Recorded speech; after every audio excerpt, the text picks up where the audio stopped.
A distant church bell tolled as Fiona Kincaid stared out the train window, the Boston scandal that had destroyed her family's reputation growing smaller with every mile that passed. The year was 1879, and at 22, Fiona's life had been effectively reset by her father's desperate decision to send her west far from the whispers, the pointing fingers, and the devastating aftermath of her broken engagement to one of Boston's most eligible bachelors.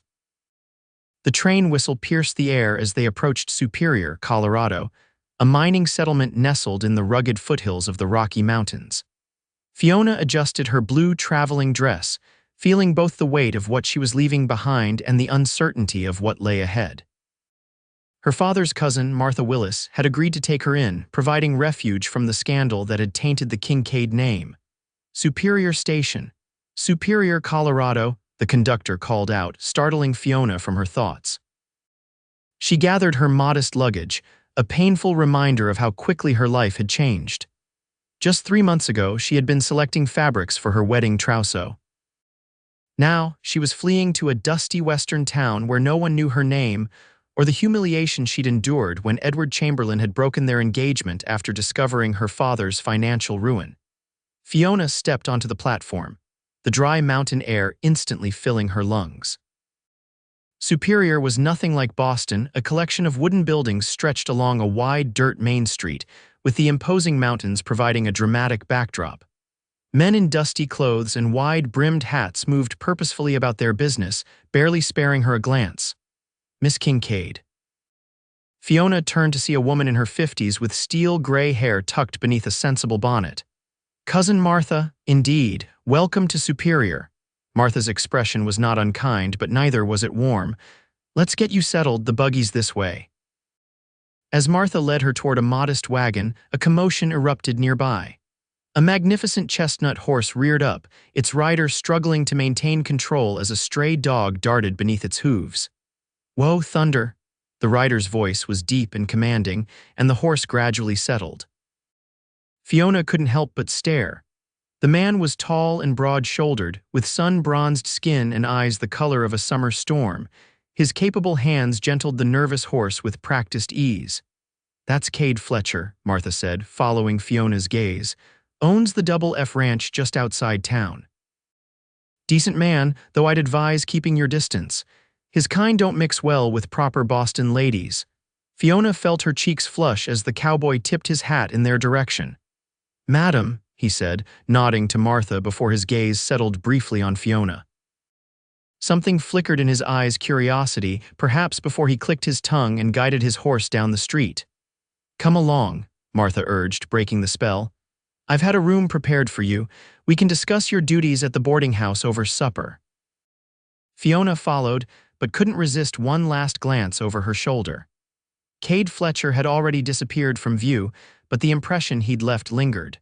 The Willis boarding house stood on the eastern edge of Superior, a 2-story wooden structure with a wide porch and simple furnishings. 6 boarders, all men working in the nearby mines, took their meals there, and Martha explained that Fiona would be expected to help with cooking, cleaning, and laundry. It's honest work, Martha said as she showed Fiona to a small but clean room on the 2nd floor. Perhaps not what you're accustomed to, but hard work builds character. And character is something the Kincaid name could use more of after what your father did. Fiona winced at the reference to her father's disastrous investment scheme that had lost the life savings of several prominent Boston families. The scandal had ruined them socially and financially, culminating in Edward publicly breaking their engagement at what was to be their engagement celebration. I'm grateful for your hospitality, Cousin Martha, Fiona said softly, unpacking her meager belongings. Rest now, supper's at 6 sharp. The miners will be hungry, and we don't keep Boston hours here. Alone in her room, Fiona allowed herself a moment of weakness. Tears slid silently down her cheeks as she contemplated her new reality, a fallen society lady reduced to cooking and cleaning for rough miners in a town that seemed as far from civilization as the moon. Yet as she washed her face and prepared to meet the boarders, an unbidden image of storm-gray eyes and strong, capable hands flashed through her mind. She quickly dismissed the thought. She hadn't come to Superior to find romance, she'd come to escape disgrace, and perhaps, if she was fortunate, to start anew. The following morning dawned bright and clear. Fiona rose before the sun, as Martha had instructed, to help prepare breakfast for the boarders. Her hands, soft from a lifetime of privilege, soon reddened and blistered from the hot water and harsh soap. "You'll toughen up," Martha said without sympathy when Fiona winced while kneading bread dough. "Everything out here is harder, girl, the land, the work, the people." But there's honesty in it that Boston society lacks. By midday, when the miners had departed for their shifts and the breakfast dishes were cleaned, Martha sent Fiona to Miller's General Store with a list of supplies. Superior's Main Street bustled with activity, freight wagons loaded with mining equipment, cowboys leading pack horses, women in practical calico dresses hurrying about their errands. Fiona felt conspicuous in her Boston-made dress, even though she'd chosen her simplest one. The general store's bell jingled as she entered, and Mr. Miller, a balding man with spectacles, looked up from his ledger. "Good day, miss. You must be Martha Willis's cousin from back east." News traveled fast in small towns. "Yes, sir, Fiona Kincaid. I've come with a list of supplies." As Mr. Miller gathered Martha's order, the bell jingled again. Fiona turned to see Kade Fletcher duck his head through the doorway, removing his hat as he entered. "Afternoon, Miller," he greeted before noticing Fiona. "Madam." "Mr. Fletcher," she acknowledged with a slight nod, suddenly conscious of her wind-tousled hair. "Miss Kincaid arrived yesterday from Boston," Mr. Miller explained, clearly enjoying his role as town informant, "staying with Martha Willis."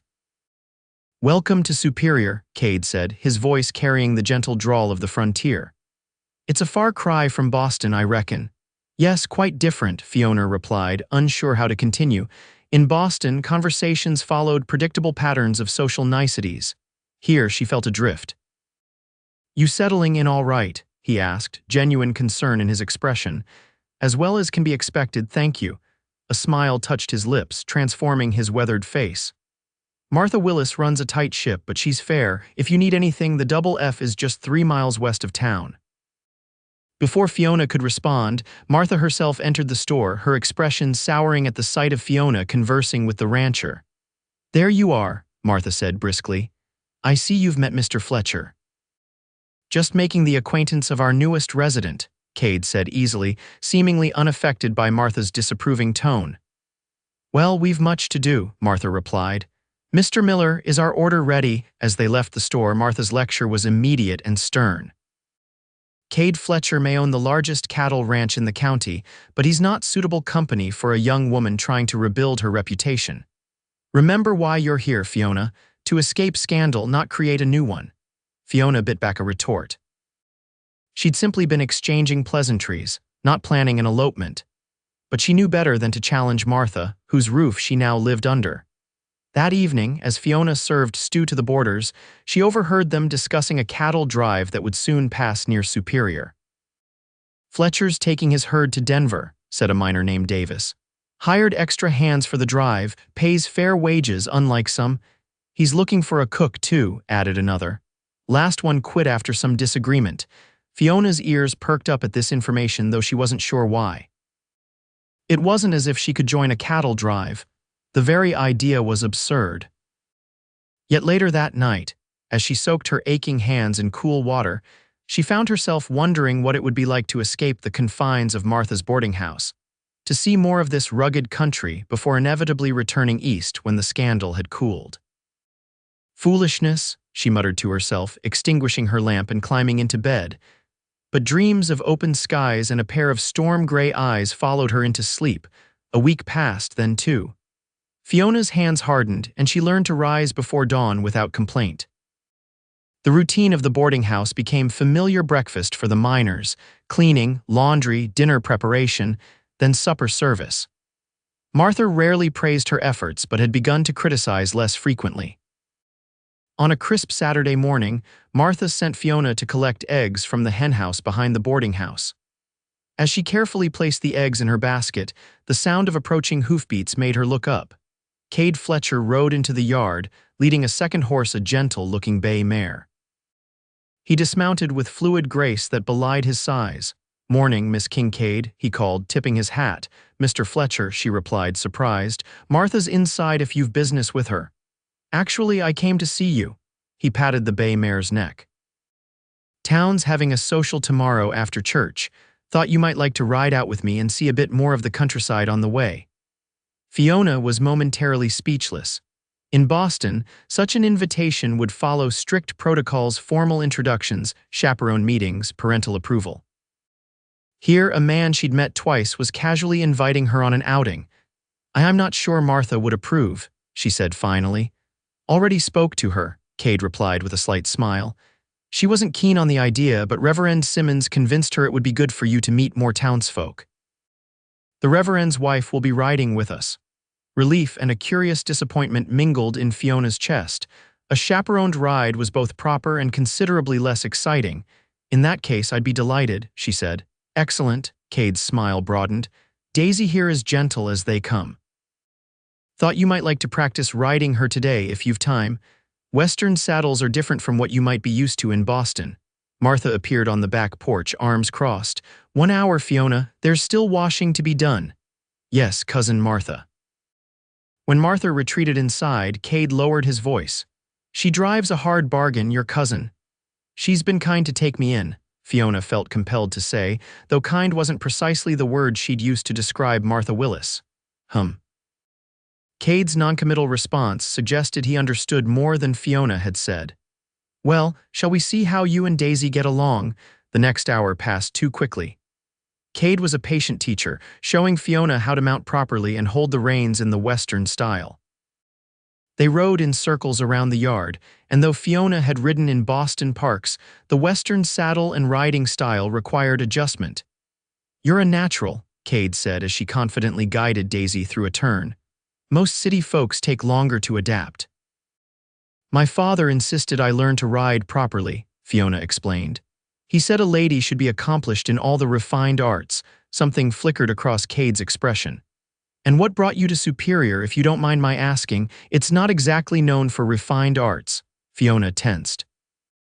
She'd been careful to avoid personal details with the boarders and townspeople she'd met.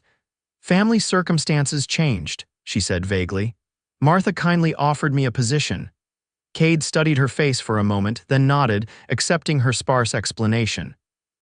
"Well, Superior's gained something Boston's lost then." Before Fiona could decipher his meaning, Martha called from the porch that her hour was up. "Tomorrow after church, then," Kade said, helping her dismount. His hands were strong and calloused around her waist, and for a fleeting moment, Fiona was acutely aware of their proximity. "Yes, tomorrow," she managed, stepping back quickly. "Thank you for the lesson." As she watched him ride away, leading Daisy, Martha appeared beside her. "Don't go getting ideas, girl. Kade Fletcher may be respectable by Western standards, but he's not the kind of man who'd understand our world." "Our world collapsed, Cousin Martha," Fiona reminded her quietly. "That's why I'm here." Martha's expression softened slightly. "All the more reason to be cautious. Your heart's already been broken once by a man who abandoned you when your circumstances changed. Don't invite more pain." The reference to Edward stung, but Fiona recognized the genuine concern beneath Martha's brusque manner. "It's just a social gathering with Reverend Simmons's wife as chaperone. I'm not planning to elope." "See that you don't," Martha said, but there was the faintest hint of humor in her eyes. "Now come help me with the washing before those sheets freeze on the line." Sunday morning dawned clear and cold. Fiona dressed carefully in her best remaining dress of forest green wool that brought out the amber flecks in her hazel eyes. She pinned her auburn hair into a neat chignon, conscious that today would be her first real introduction to superior society. Martha eyed her approvingly as they walked to the small white church on the edge of town.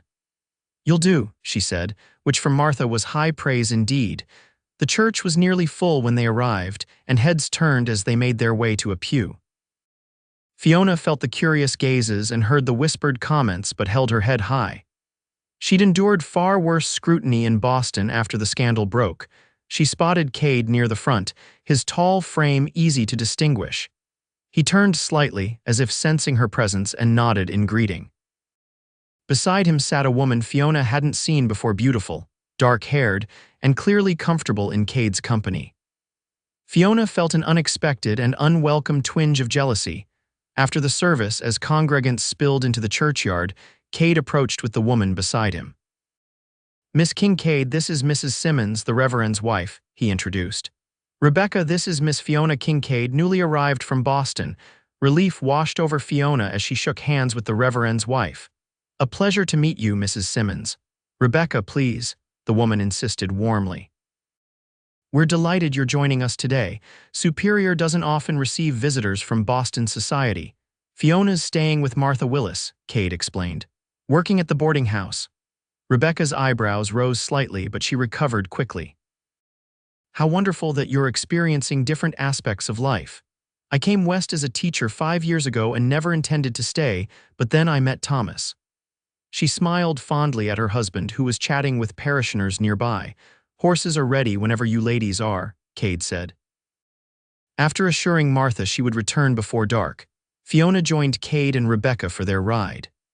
The social was being held at the Miller's Ranch a few miles outside town, and as they rode, Rebecca pointed out local landmarks and shared town history. "Superior began as a mining camp," she explained, "but it's growing into a proper town now. The railroad's arrival 3 years ago changed everything." Fiona listened attentively, grateful for Rebecca's friendly chatter that filled what might otherwise have been awkward silences. Kade rode slightly ahead, occasionally glancing back to ensure they were following comfortably. "He's a good man," Rebecca said quietly when Kade was far enough ahead not to hear. "Lost his parents young and built the double F from almost nothing.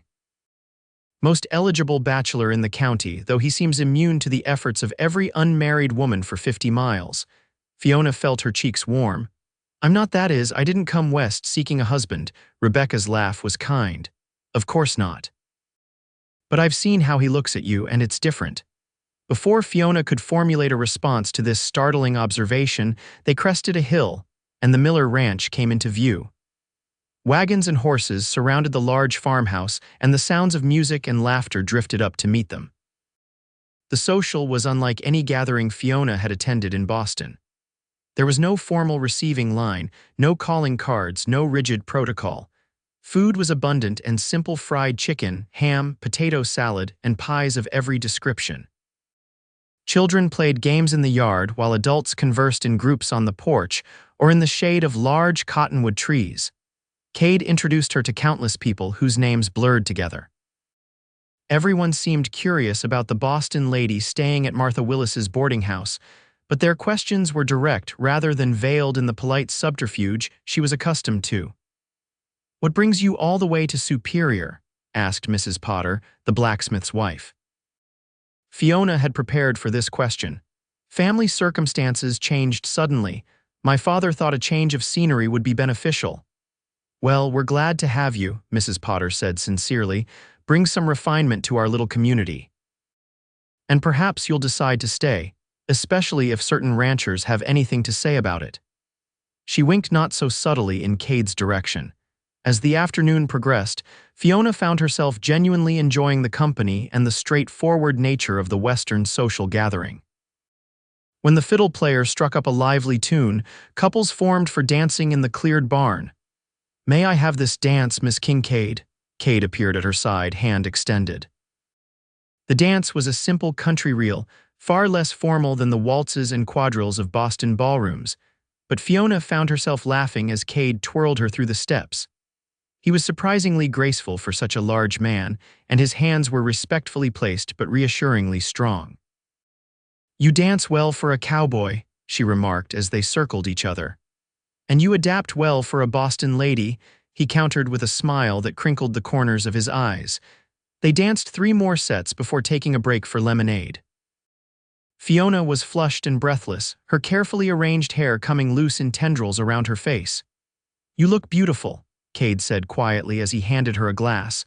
Fiona nearly dropped it, startled by his directness. In Boston, compliments were delivered in circumspect terms, veiled in propriety. "Thank you," she managed, taking a sip to hide her confusion. As the sun began its descent toward the mountains, Rebecca found them sitting on the porch steps. "We should start back if we want to reach town before dark," she said. Thomas has already ridden ahead. He has an evening pastoral visit. The ride back to Superior was quieter, all three tired from the day's activities. As they approached the boarding house, Fiona was surprised to find she was reluctant for the day to end. "Thank you for inviting me," she said sincerely as Kade helped her dismount. "I enjoyed myself more than I expected to." "High praise indeed," Kade teased. "Perhaps next time you'll enjoy yourself exactly as much as you expect to." "Next time," Fiona echoed. "I'm heading to Denver with a cattle drive in 2 weeks," he said. "But when I return, I'd like to show you more of the country around Superior, if you're willing." Rebecca, who had dismounted nearby, studiously examined her saddle as if giving them privacy. "I'd like that," Fiona said, surprised at her own boldness. Kade's smile was worth the momentary breach of propriety. "Good, that's good." Martha appeared on the porch, her expression making it clear that their time was up. Fiona bid farewell to Rebecca and Kade, then braced herself for Martha's interrogation, but Martha merely asked, "Did you enjoy yourself?" as they entered the house. "Very much," Fiona admitted. "The people here are different from Boston, but not in the ways I expected." Martha busied herself with the stove. Kade Fletcher seemed attentive. Fiona chose her words carefully. "He was a perfect gentleman, as was Reverend Simmons. Mrs. Simmons' Rebecca was very kind." Martha stirred the pot with more force than necessary. "Just remember why you're here, Fiona. To escape scandal, not create one. Kade Fletcher might be respected here, but he's still a cattleman, not the sort of match your father would approve of." "My father lost the right to approve of my matches when his actions destroyed our family," Fiona said quietly but firmly. Martha looked up, surprise and something like respect flickering across her features. "Perhaps, but be careful. Hearts don't mend easily out here, where doctors are scarce and comforts few." The following weeks fell into a routine. Fiona worked hard at the boarding house, gradually earning Martha's grudging respect for her willingness to learn and her increasing competence with cooking and household management. Occasionally, she caught glimpses of Kade in town, but he was busy preparing for the cattle drive and their interactions were limited to brief greetings. 3 weeks after the social, Fiona was hanging laundry when she heard riders approaching. A group of 4 cowboys appeared, led by a man she recognized as Jim Harker, Kade's foreman. "Miss Kincaid," Jim called, reining in his horse. "Got a message from the boss. The drive's running into trouble, sickness in the herd. He's staying with the cattle longer than planned." Disappointment washed through Fiona, though she tried to hide it. "I'm sorry to hear that. I hope the situation improves. He also said to tell you he hasn't forgotten his promise to show you the country, just delayed it a spell." Jim's weathered face split in a knowing grin. "Boss doesn't usually send special messages to ladies, if you take my meaning." Fiona felt her cheeks warm. "Please thank Mr. Fletcher for the courtesy of informing me." As the cowboys rode away, Martha appeared beside her. "What was that about?" "Mr. Fletcher's cattle drive is delayed," Fiona explained, trying to sound nonchalant. "He sent word." Martha's eyes narrowed. "He sent word specifically to you, not to Miller's store or the telegraph office." "It was merely a courtesy," Fiona insisted, returning to hanging sheets with more concentration than the task required. Was all Martha said, but her expression spoke volumes. That evening, after the miners had gone to their rooms, Martha surprised Fiona by bringing out a bottle of blackberry cordial and 2 glasses. "Sit," she instructed, pouring generous amounts into each glass. "It's time we talked." Fiona obeyed, apprehension creeping up her spine. "I received a letter today," Martha began, "from your father." Fiona stiffened. She hadn't heard from her father since arriving in Superior. "What did he say?" "He inquired about your welfare, of course, but he also mentioned that the worst of the scandal has begun to subside. The Chamberlains are now embroiled in their own difficulties. Apparently, Edward has been caught in a compromising position with a married woman." A bitter laugh escaped Fiona's lips. How ironic. "He broke our engagement, claiming my father's disgrace would taint his family's reputation, and now he's created his own scandal." Martha studied her over the rim of her glass. "Your father believes you could return to Boston by Christmas, perhaps earlier." Society has a short memory when newer scandals emerge. Fiona stared into her cordial, surprised to find the news didn't fill her with the relief she would have expected a month ago. "I see. Do you?" Martha's tone was gentler than usual. Because what I see is a young woman who may have found something in Superior that she lacked in Boston, despite all its advantages. I don't know what you mean, Fiona said, though she did. Kade Fletcher doesn't send special messages to women unless they matter to him, Martha said bluntly. And you don't blush at the mere mention of a man's name unless he matters to you. The question is, what do you intend to do about it? Fiona was momentarily speechless.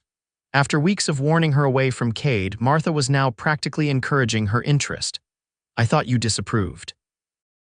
I was concerned, Martha corrected. There's a difference. I've watched you these past weeks.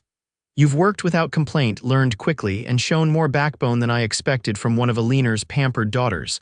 Perhaps the West suits you better than Boston ever did. Fiona took a sip of cordial, considering Martha's words. Even if that were true, Mr. Fletcher hasn't declared any intentions. A few dances and a promised ride don't constitute a courtship. In Boston, perhaps not. Here, where life is harder and time more precious, such gestures carry more weight. Martha refilled their glasses. I'm not saying you should rush into anything. I'm saying you should consider all your options before deciding to return east. I'll think about it, Fiona promised, touched by Martha's unexpected support. The following week brought an early autumn storm that transformed Superior's dirt streets into rivers of mud. Fiona was returning from the general store, struggling to keep her skirts clear of the worst of it, when a wagon pulled up beside her. Need a lift, Miss Kincaid? It was Jim Harker, Kade's foreman, looking trail-worn but friendly. Mr. Harker, you've returned from the drive. Just rode in this morning, he confirmed, offering a hand to help her up to the wagon seat. Boss is back too, sent me to town for supplies while he gets the ranch in order. The cattle's sickness has passed then? Fiona asked as the wagon lurched forward. Mostly. Lost more than we wanted, but saved most of the herd. Jim glanced at her sideways. Boss mentioned he might ride into town tomorrow, weather permitting, said he had promises to keep.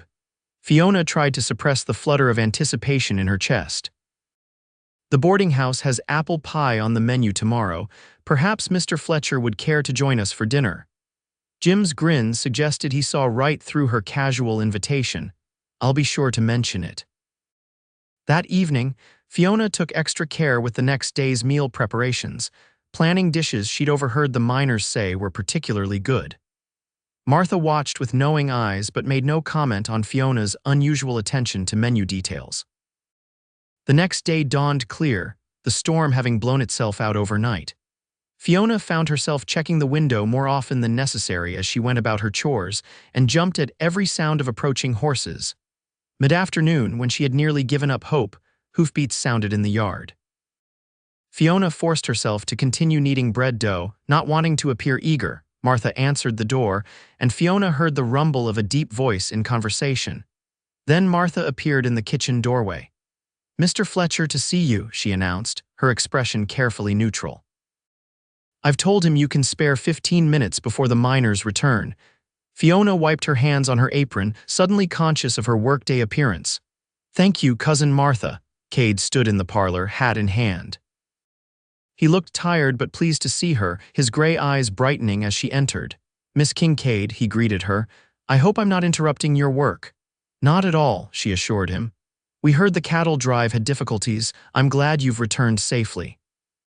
It was touch and go for a while, he admitted. Lost some good animals to fever, but the rest should recover with proper care. He paused, seeming uncharacteristically uncertain. I came to ask if my offer still stands to show you the country around Superior. I'd like that, Fiona said, pleased that her voice remained steady despite her racing heart. Tomorrow, he suggested.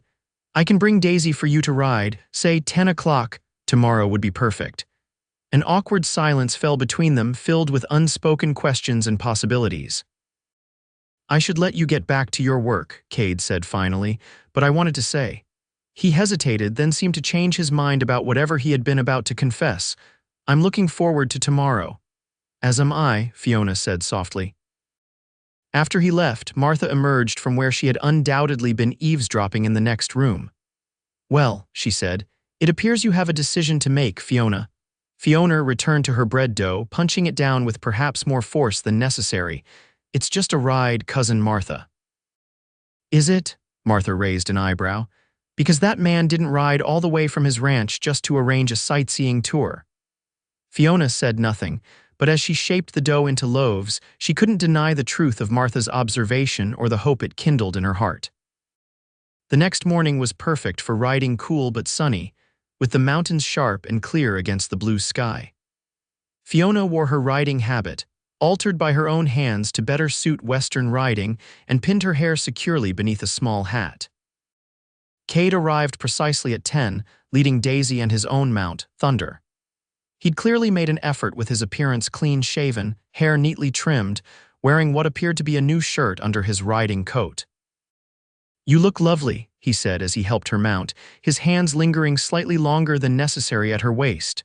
"Thank you," Fiona replied, adjusting her skirts over the saddle. "Where are we going today?" "There's a spot on my property, a high meadow with a view of the entire valley." "Thought you might enjoy it." His expression grew slightly more serious. "If that's all right with you, being alone, I should have asked if you wanted Rebecca to join us again." Fiona considered. In Boston, riding alone with a gentleman would be scandalous. But Boston felt increasingly distant, its rules less binding with each passing day. "I trust you, Mr. Fletcher," she said simply. Something flickered in his eyes, gratitude, perhaps, or determination. "Kade, please. If we're going to break propriety, we might as well use first names." "Kade," she repeated, the name feeling right on her lips. "And I'm Fiona." They rode at a leisurely pace, Kade pointing out landmarks and sharing stories of the area's history. He was an excellent guide, knowledgeable about both the natural features and the people who had shaped the region. "The Ute Indians considered these mountains sacred," he explained as they climbed a winding trail. "They have stories about every peak, every valley. When I first came here, an old Ute man told me I'd find my heart's home in these hills. I thought he was just being poetic, but he was right." "How long have you been here?" Fiona asked. 12 years. Came west after the war with nothing but a horse and the clothes on my back. Worked as a ranch hand, saved every penny, eventually bought a small plot that became the Double F. Pride colored his voice. "Now we run 2,000 head of cattle on 20,000 acres. It's impressive," Fiona said sincerely, "to build something like that from nothing." "What about you?" Kade asked, guiding Thunder around a fallen log. "What brought you from Boston society to a Colorado mining town?" "The real story, if you're willing to share it." Fiona hesitated. She'd avoided the full truth since arriving, offering only the vague explanation of family circumstances. But Kade's honesty about his own life deserved reciprocation. "Scandal," she said finally. "My father made some unfortunate investment decisions. He used other people's money without their knowledge, promising returns he couldn't deliver. When it all collapsed, we lost everything: our home, our position in society, even my engagement." Kade's expression darkened. "Your fiancé abandoned you because of your father's actions?" "Edward Chamberlain comes from one of Boston's oldest families," Fiona explained, surprised to find the pain of his betrayal had dulled considerably. "He couldn't risk his family's standing by associating with disgrace. He broke our engagement publicly, at what was supposed to be our engagement celebration." "Sounds like a coward," Kade said bluntly. Fiona had never heard Edward described that way: weak, perhaps, or prudent, depending on who was speaking, but never a coward. The characterization was surprisingly apt. "Yes," she agreed. "I believe he was, though at the time I was too heartbroken to see it clearly." "And now," Kade asked quietly, "now I wonder if I ever truly knew him," Fiona admitted. "Or if I was simply following the path expected of me: good family, proper marriage, suitable position in society." They reached the meadow Kade had mentioned, an expanse of late summer wildflowers stretching toward the edge of a cliff that offered a breathtaking view of the valley below. Superior was visible in the distance, a tiny collection of buildings beside the silver ribbon of a creek. "It's beautiful," Fiona breathed as they dismounted. "Worth the ride?" Kade asked, watching her face. "Worth everything," she replied, meaning far more than just the journey to the meadow. They spread a blanket Kade had brought in his saddlebag and shared a simple picnic lunch: bread, cheese, apples, and a flask of cool cider. The conversation flowed easily between them, touching on books they'd read, places they'd seen, and dreams they held. "I never thought I'd say this," Fiona confessed as they watched an eagle soar overhead, but I'm almost grateful for the scandal that sent me west. If it hadn't happened, I'd never have experienced any of this. Sometimes life's worst moments lead to its best, Kade said. He hesitated, then reached out to take her hand. Fiona, there's something I should tell you. His serious tone made her heart skip. Yes, I've been asking around town about you, he admitted. Not in a gossipy way, but I wanted to understand your situation better. Fiona tensed. What did you hear? That your father wrote to Martha that you might be returning to Boston by Christmas. The letter. Of course Martha would have mentioned it to someone, and word traveled fast in small towns. It's a possibility, Fiona acknowledged. The scandal has apparently subsided somewhat. Kade's hand tightened slightly around hers. Is that what you want, to go back? It was the question Fiona had been avoiding since Martha had shown her the letter. What did she want? Boston represented security, familiarity, the world she'd been raised to navigate, but it also represented constraints, appearances, and judgments based on family connections rather than personal worth. I don't know, she answered honestly. A month ago, I would have said yes without hesitation. Now, Kade prompted gently when she didn't continue. Fiona looked at him, really looked at him. His face was tanned by the sun and weathered by wind, his hands calloused from physical labor. He was nothing like the refined gentleman of Boston society. Yet there was strength in him and integrity and a directness that made the polite masks of her former life seem hollow by comparison. Now I'm not sure where I belong, she finished. You could belong here, Kade said simply. With me, Fiona's breath caught. Kade, we barely know each other. I know enough, he replied. I know you're brave enough to start over in a strange place. I know you work hard without complaint. I know you see beauty in this rough country that many Easterners miss. And I know that when I'm with you, I can imagine a future brighter than any I've dreamed before. It wasn't a formal proposal, but the intent behind his words was unmistakable.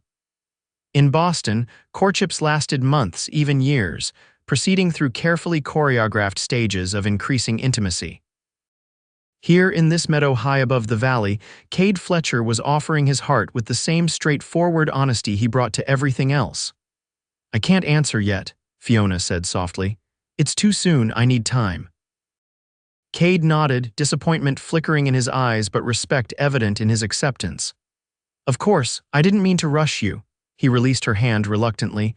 Just think about it. Before you decide to go back east, I will, she promised and meant it. The ride back to town was quieter, both lost in their own thoughts. As they approached the boarding house, Fiona made a decision. Would you come to dinner on Sunday? She asked. After church, Martha will be there, of course, but I'd like you to visit properly. Kade's smile returned, brightening his entire face. I'd be honored. Over the next few weeks, a cautious courtship developed. Kade called at the boarding house regularly, always respectful of Martha's presence and the proprieties that still governed Fiona's worldview. They attended church together, rode to social gatherings, and gradually learned each other's histories and hopes. Fiona discovered that Kade had fought for the Union in the war, barely more than a boy when he enlisted. He'd returned to find his parents dead from influenza and the family farm sold for taxes. With nothing to keep him in Indiana, he'd headed west to start anew. The war changed everything, he told her as they walked along Superior's Main Street one crisp October afternoon. Made me understand how fragile life is, how quickly everything can be lost. Out here, a man can build something lasting, something that's truly his own. In turn, Fiona shared more about her life in Boston, her education at an exclusive girls' academy, her love of literature and music. Her mother's early death that had left her father both protective and ambitious for his only child.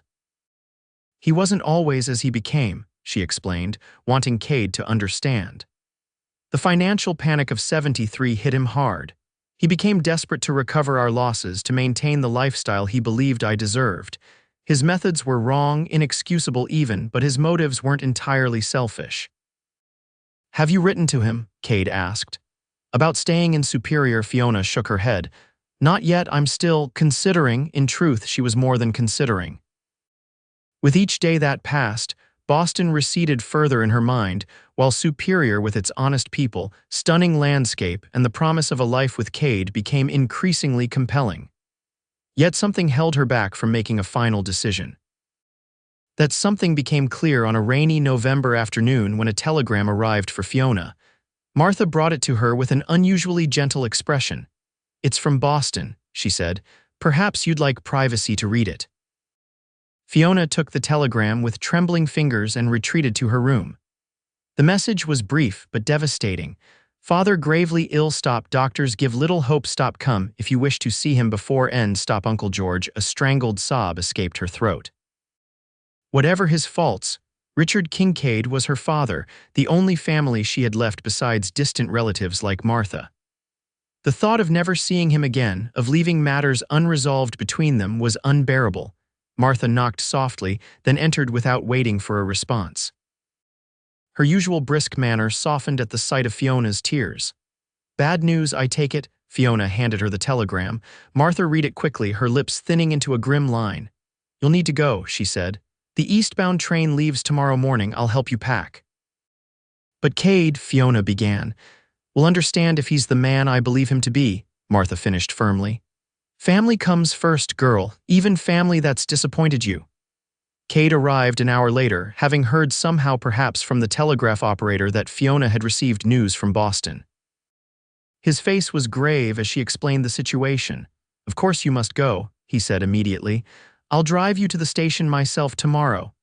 "I don't know when I'll return," Fiona said, watching his face carefully. "If father is truly dying, there will be arrangements to make, affairs to settle." Kade took her hands in his. "Do what you need to do, Fiona. I'll be here when you're ready to come back." He hesitated, then asked the question that hung between them. "You are coming back, aren't you?" In that moment, looking into his worried gray eyes, Fiona knew her answer with absolute certainty.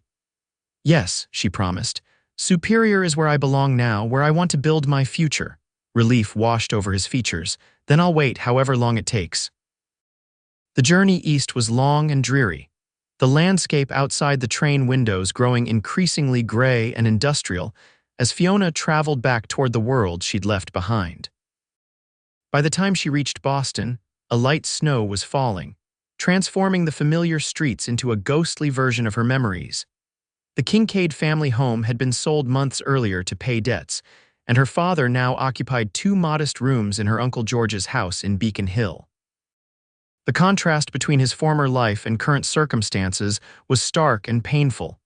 Richard Kincaid had aged decades in the months since Fiona had seen him last. Once robust and commanding, he now lay thin and jaundiced against white pillows, his breathing labored. "Fiona," he whispered when she entered the sick room. "You came." "Of course I came, father." She took his withered hand in hers, shocked at how little flesh remained on the bones. "I'll stay as long as you need me." A ghost of his former smile touched his lips. "Not too long, I hope. You look different. The West agrees with you." "It does," she admitted. "I've found something there I never expected."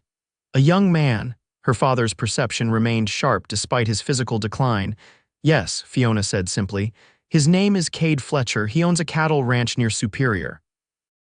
Richard Kincaid closed his eyes briefly. "Not the future I imagined for you." "No," Fiona agreed, "but perhaps a better one than we could have foreseen before." Everything changed. Her father's fingers tightened weakly around hers. "I'm sorry, Fiona, for all of it. The shame I brought on our name, sending you away."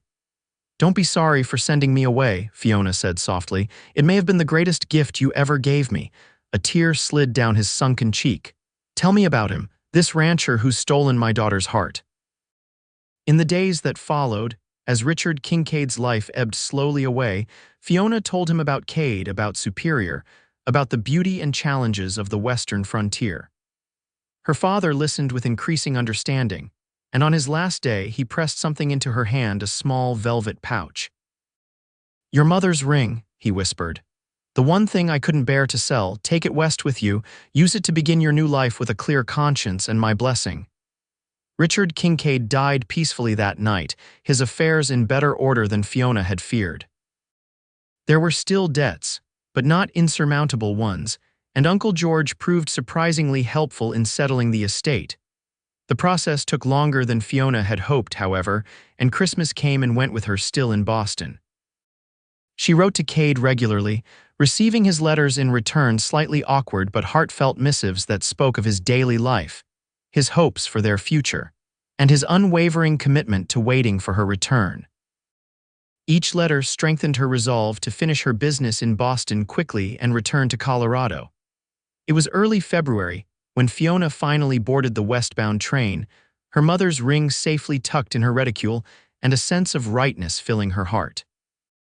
She wasn't running away from scandal this time, she was running toward a future of her own choosing. The journey seemed interminable, each mile westward both too slow and too fast. What if Kade had changed his mind? What if the harsh winter had brought difficulties to the Double F? What if the connection they'd formed had been weakened by distance and time? As the train pulled into Superior Station on a bright, cold February morning, Fiona's heart pounded with anticipation and apprehension. She peered anxiously through the window, searching the platform for a familiar tall figure.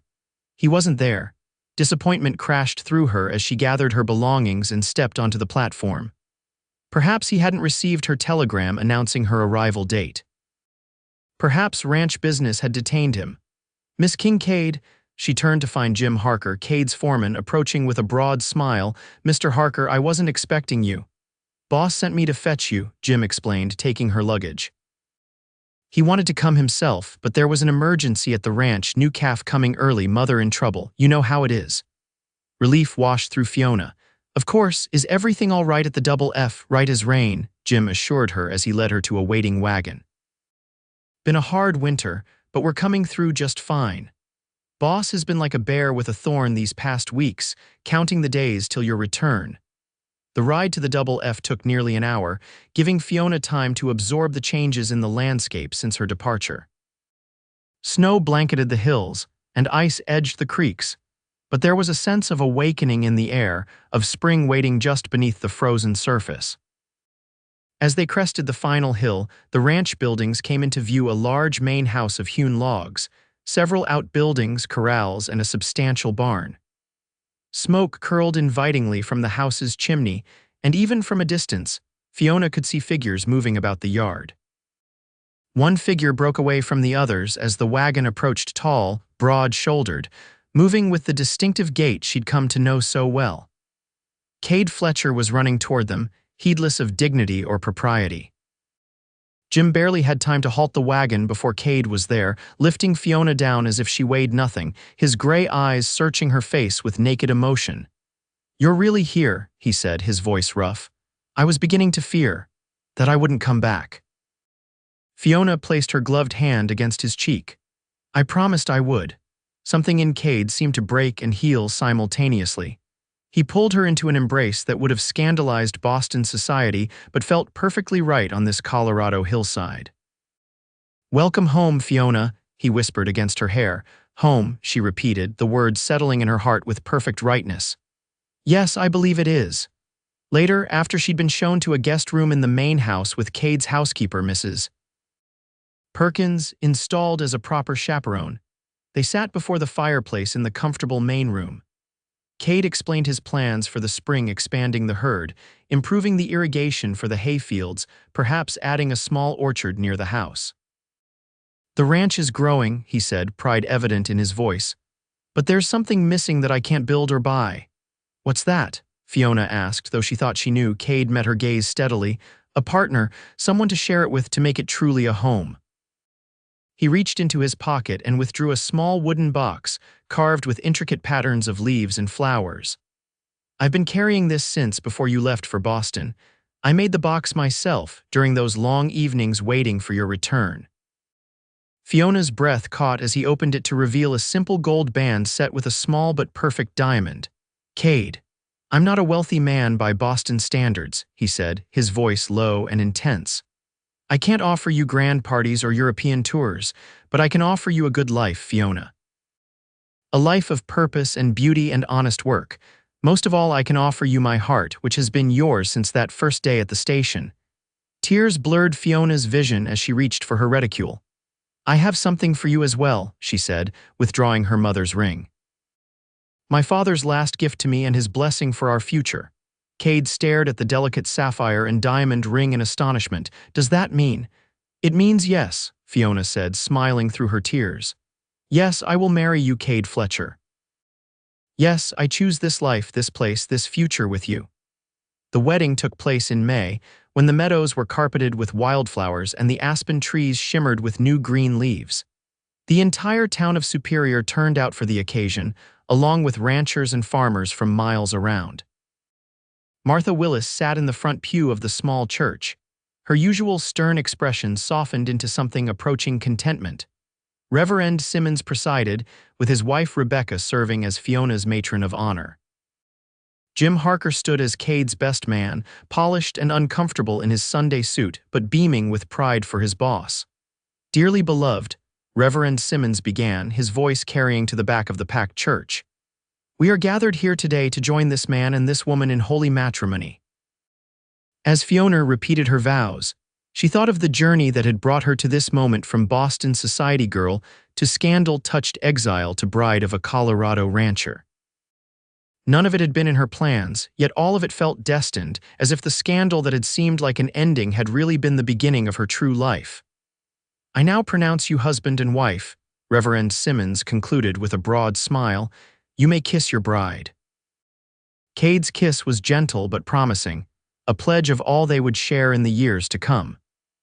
As they turned to face the congregation as Mr. and Mrs. Fletcher, Fiona felt a sense of completion she'd never known in Boston's gilded ballrooms. The celebration continued at the Double F, where tables had been set up in the yard and enough food prepared to feed the entire county. There was dancing and laughter, toasts and good wishes, the kind of honest merriment that reflected the community they had become part of. As evening fell and lanterns were lit around the yard, Kade drew Fiona aside, leading her to a quiet spot on the porch where they could watch their guests while enjoying a moment of privacy. Happy, Mrs. Fletcher? He asked, his arms solid around her waist. Completely, she assured him, leaning into his strength. Though I still can hardly believe this is my life now. Believe it, Kade said softly. This is just the beginning. We have a lifetime ahead, building the ranch, raising a family, growing old together on this land. Fiona gazed out at the mountains, purple now in the twilight, and the valley that had become her home. The scandal that had sent her west seemed distant now, a painful chapter but not the defining story of her life. A lifetime, she repeated, savoring the promise in those words. That sounds perfect. 5 years later, Fiona stood on the porch of the Double F main house, watching Kade teach their 3-year-old son James to ride his first pony. Their 1-year-old daughter Eleanor napped inside, under the watchful eye of Mrs. Perkins, who had become more family than housekeeper over the years. The ranch had prospered beyond their hopes, becoming one of the most successful operations in the county. The main house had been expanded twice to accommodate their growing family, and a school had opened in Superior, with Rebecca Simmons as teacher.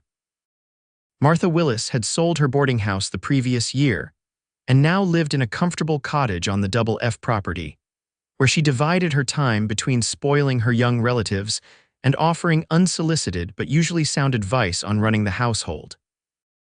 As James squealed with delight at his pony's gentle trot, Kade looked up and caught Fiona's eye. The love that passed between them was deeper now, tempered by shared joys and challenges, by the daily work of building a life together. He lifted James from the pony and set him on the ground. Go show Aunt Martha what a good rider you are, he suggested, and the boy ran off toward the cottage, full of excited news. Kade crossed the yard to join Fiona on the porch, taking her hand in his work-roughened one. What are you thinking about, looking so thoughtful? I was remembering the day we met, she said. How frightened and lost I felt arriving in Superior, how certain I was that I'd never belong here. And now, he prompted, his thumb tracing gentle circles on her palm. Fiona smiled, looking out at the ranch they'd built together, the fields and barns, the growing orchard. The mountains beyond that had become as familiar to her as the streets of Boston once were. Now I can't imagine belonging anywhere else, she said simply.